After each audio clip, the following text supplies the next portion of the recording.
Assalamualaikum warahmatullahi wabarakatuh. Perkenalkan, nama saya Ahmad Yazid Bustomi, NIM 2112038 dari program studi S1 Teknologi Informasi.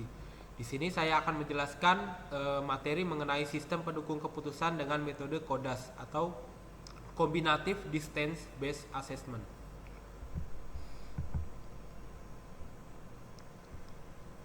Pada penelitian ini kami menggunakan metode CODAS, metode yang dikembangkan oleh Mehdi Kesafars Gorabaye DKK pada tahun 2016 ini memiliki kelebihan dalam mengukur performa keseluruhan dari suatu alternatif menggunakan jarak Euclidean dan taxi-cap dari titik negatif sampai ideal. Metode ini dipilih karena metode ini berguna untuk menangani masalah pengambilan keputusan multikriteria. Penjelasan tentang mengenai sistem pendukung keputusan. Sistem pendukung keputusan atau decision support system adalah sebuah sistem yang mampu memberikan kemampuan pemecahan masalah maupun kemampuan pengkomunikasian untuk masalah dengan kondisi semi terstruktur dan tak terstruktur. Sistem ini digunakan untuk membantu pengambilan keputusan dalam situasi semi terstruktur dan tak terstruktur, di mana tak seorang pun tahu secara pasti bagaimana keputusan itu seharusnya dibuat. Pada dasarnya, sistem pendukung keputusan merupakan pengembangan lebih lanjut dari sistem manajemen terkomputerisasi yang dirancang sedemikian rupa sehingga bersifat interaktif dengan pemakainya. Sifat interaktif ini dimaksudkan untuk memudahkan integrasi antara berbagai komponen dalam proses pengambilan keputusan seperti prosedur, kebijakan, teknis, analisis, serta pengalaman dan wawasan manajerial guna membentuk suatu kerangka keputusan yang bersifat fleksibel. Dengan memanfaatkan metode CODAS, kita dapat menyelesaikan berbagai permasalahan yang dapat kita ketemui di kehidupan sehari-hari. Salah satu contohnya adalah ketika seorang IT ingin membeli sebuah printer sebagai sarana dan prasarana untuk divisi dan subdivisi di sebuah perusahaan. Setelah mencari-cari dan melihat review printer, didapatkanlah 5 printer sebagai berikut.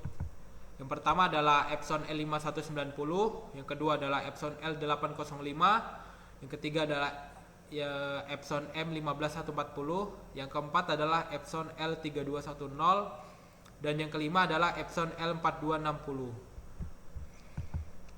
Setelah kelima printer tersebut didapatkan, terdapat beberapa kriteria yang dijadikan pertimbangan ketika ingin dibeli. Yang pertama adalah harga, yang kedua adalah berat dari printer itu tersendiri, yang ketiga adalah kecepatan untuk mencetak black, yang keempat adalah kecepatan mencetak warna, dan yang kelima adalah kecepatan untuk mengcopy. Berikut ini merupakan langkah-langkah penyelesaian pemilihan printer menggunakan metode CODAS. Yang pertama adalah kriteria dan bobot. Pada kasus penentuan printer tadi, terdapat 5 kriteria yang dijadikan pertimbangan, yaitu yang pertama harga, yang kedua berat, yang ketiga adalah kecepatan mencetak black, yang keempat adalah kecepatan mencetak color, dan yang kelima adalah kecepatan mencetak mengcopy. Setelah 5 kriteria tersebut didapatkan, selanjutnya yaitu kita menentukan bobot dari masing-masing kriteria tersebut.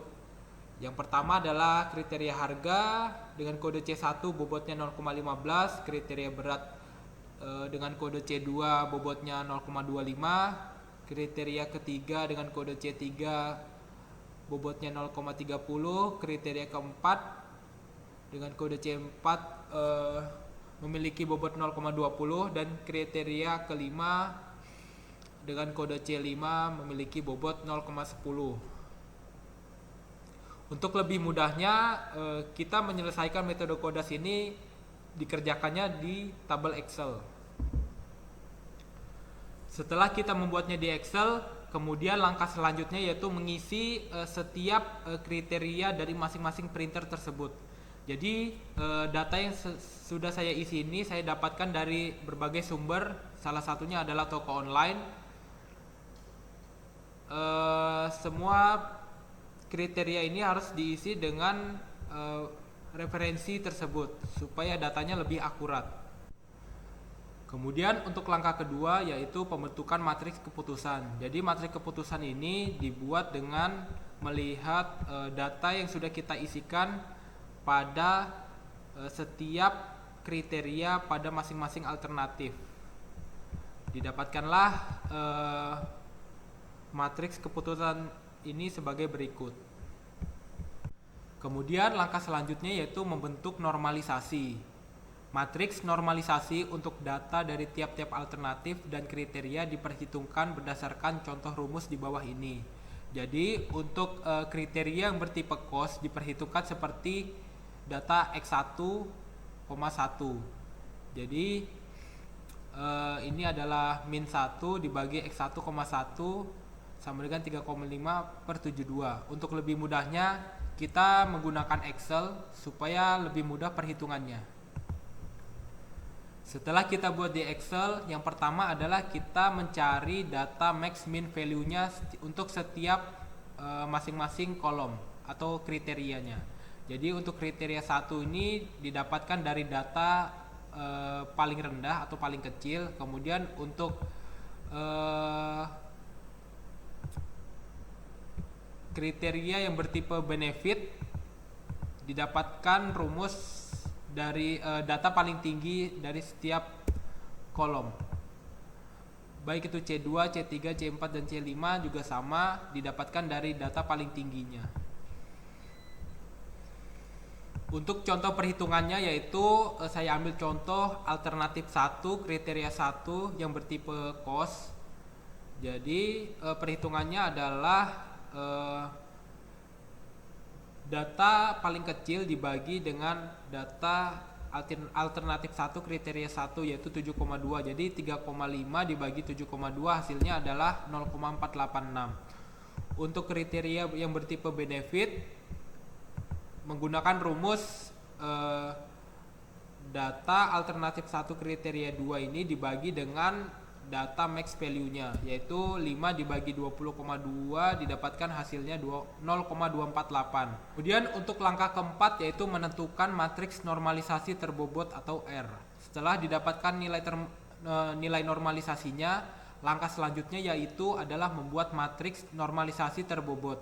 Seperti contoh untuk kriteria kedua, dengan kriteria kedua itu adalah berat pada alternatif kedua yaitu printer Epson L805 didapatkanlah perhitungan nilai R2,2 nya sebagai berikut. Untuk lebih mudahnya kita menggunakan Excel saja. Untuk contoh perhitungannya dalam mencari matriks normalisasi terbobot ini atau R yaitu kita ambil contoh untuk mencari alternatif kedua kriteria kedua yaitu printer L805 kriteria kedua yaitu dari beratnya. Jadi perhitungannya adalah data N2,2 yaitu data printer ini L805 dengan berat kriteria kedua ini N2,2 dikalikan dengan bobot preferensi dari kriteria kedua ini yaitu 0,25 didapatkan hasil sebagai berikut yaitu 0,074. Untuk semua perhitungannya juga sama, C3, C4 dan C5 juga sama.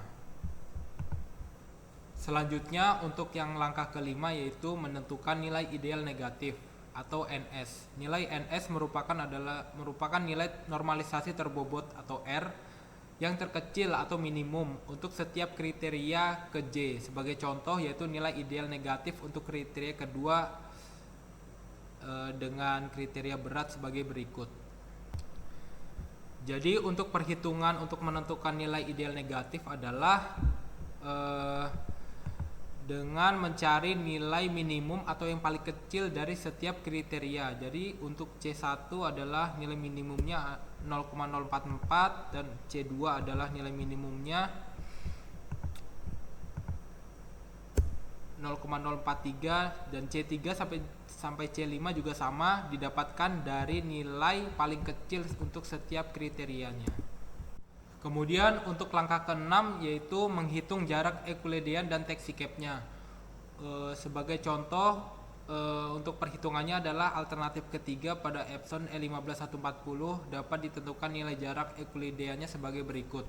Dengan menggunakan rumus R31 dikurang NS1 pangkat 2 ditambah R32 dikurang NS2 pangkat 2, R33 dikurang NS3 pangkat 2 ditambah R34 dikurang NS4 pangkat 2, R35 dikurang NS5 pangkat 2 didapatkan hasil perhitungannya adalah 0,97873. Sedangkan untuk nilai taxi cap-nya menggunakan rumus R11 dikurangin NS1 ditambah R12 dikurangin NS2, kemudian R13 dikurangin NS3, R14 dikurangin NS4 ditambah R15 dikurangin NS5. Didapatkan hasil taxi cap-nya adalah 0,532230. Ini merupakan hasil perhitungan pada alternatif ketiga untuk nilai